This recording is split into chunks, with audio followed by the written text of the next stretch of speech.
Alrighty, you guys, so we are driving the CX50. I wanted to go ahead and give you guys a one-year update on the vehicle and essentially what it's been like to have for this past year, considering it's already been a year since I purchased it, and quite frankly, it surprises me that it's been that long. I've had this since November of 2023. I did get the redesign model, so mine was built in October of 2023. So I still have like the old steering software and rack, and also the original suspension that came with this car. So my impressions, of course, are going to be a lot different than those that are buying the newer CX50s, but this one has been an absolute gem. I absolutely love this car. So I purchased this actually to replace a 23 CX50 because the 23, I absolutely loved that car and I wanted to buy it, but with how the interests were going and the deals that the dealership were working at that time, it actually was cheaper for me to get the same car a year newer in a higher trim. So quite frankly, I was like, oh, that's kind of weird, but okay. But with that, basically I chose the same base engine, the 2.5 liter 4-cylinder, 180 horsepower, 87 actually, 187 horsepower and 6-speed transmission. And, you know, I could have gone for the turbo, but the thing is that I wanted to get this for the fuel economy aspect because my Tucson that I had was just draining me on fuel. So this actually is much better on gas, despite it being an all-wheel drive, higher horsepower output, and also with that still a traditional 6-speed transmission. Part of that is the fact that the transmission, if you notice, is very quick shifting. It is a little bit slower than that of the previous Mazda models, but with that, it's still adequate in terms of its shifting mechanisms. Now, the other thing is that with the transmission, it has a wider lockup range than that of a traditional automatic, because what they did was they essentially put a really compact torque converter in there and essentially put multi-plate clutches in there as well, which helped to increase the lockup range and give this car much better fuel economy.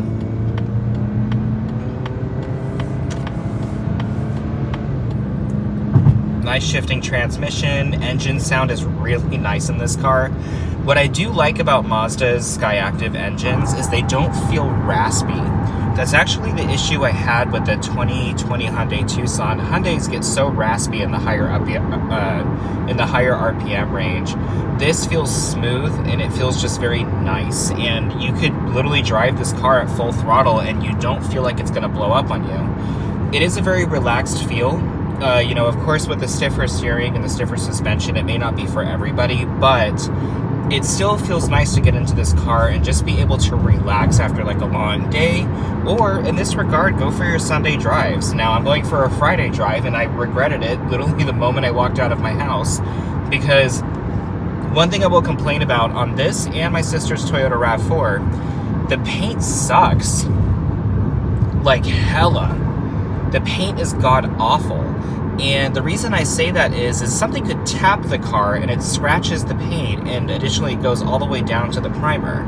And I've had a few battle wounds I've had to touch up on this car as a result, which most of them you can't see. Dr. Color Chip does a really good job in hiding blemishes. But I got to my mom's house after taking side streets to avoid the windy freeway and rocks flying everywhere, only to have a piece of debris fly into my passenger door and scratch the paint. So I am like pissed. And this happened today, actually, when I was trying to record this video earlier, but this is actually better to record it because I don't have the glare of the sun. But yeah, totally just went right into my passenger door, and I was like, you have got to be kidding me. So I wasn't necessarily very happy about that. But this thing does so well on the highway, and it is so planted and essentially pulls dead center. Granted, I did get an alignment on this vehicle just because it is suggested to do it every 15,000 miles. But the maintenance on this is definitely a lot cheaper than that of my Hyundai Tucson. You know, the oil change frequencies are actually going to be extended. Granted, I will not go past 5,000 miles per oil change, versus my Hyundai, I had to go every 3,500 miles. So I definitely had to go more frequently. And with that, it's just like I would have kept the Hyundai if the engine was reliable, but the thing is that those engines had so many issues, and I wasn't willing to get stuck with that car if the engine was going to start giving me problems. Because although their warranty is good, the warranty is really hard to have Hyundai uphold per se, because they will fight you tooth and nail to get a new engine in the car, unless if it was under recall. But then also with that, you have to go through the steps of getting your oil changed 3 or 4 times to see how much it's consuming. So no, I will not do another Hyundai. But with that, my father's got a Hyundai, and that thing has been an absolute gem for him. And they're not bad vehicles, it's just there are reliability issues that I no longer want to deal with. This particular vehicle is really nice. It's not a turbo model, so you're not going to have to worry about the PECV valve and such like melting away or anything of that sort and causing oil burning, so that's really nice. One thing I will say in comparison to the CX5, the CX5 does drive a little bit better. Now, if you're looking for a rugged ride, the 23 and 24 CX50s are actually pretty good, and I'm sure the 25s are still a little stiff, so that's good, but the CX5 does feel a little bit more luxurious inside. I also noticed that the acceleration on the CX5 is just a hair better. Now, granted, it's because the engine does produce a little bit more horsepower, but the gearing on the transmission is also shorter. Whereas this, it does have more of a taller gearing.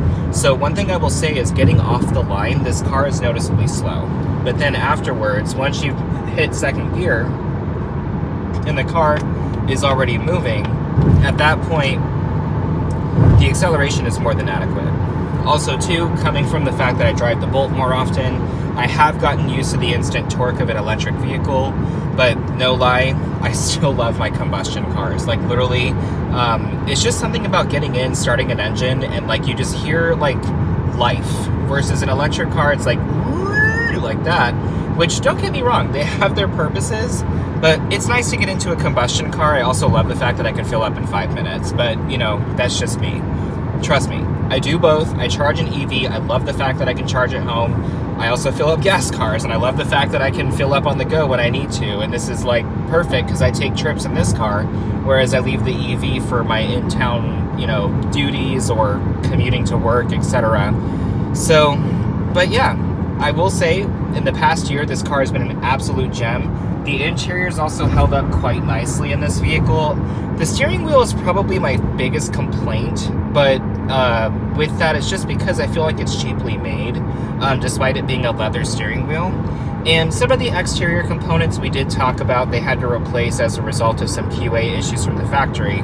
But otherwise, I mean, like this car, Mazda really did well. I'm really happy for them that they did release this. These cars are selling like hotcakes, especially the hybrids.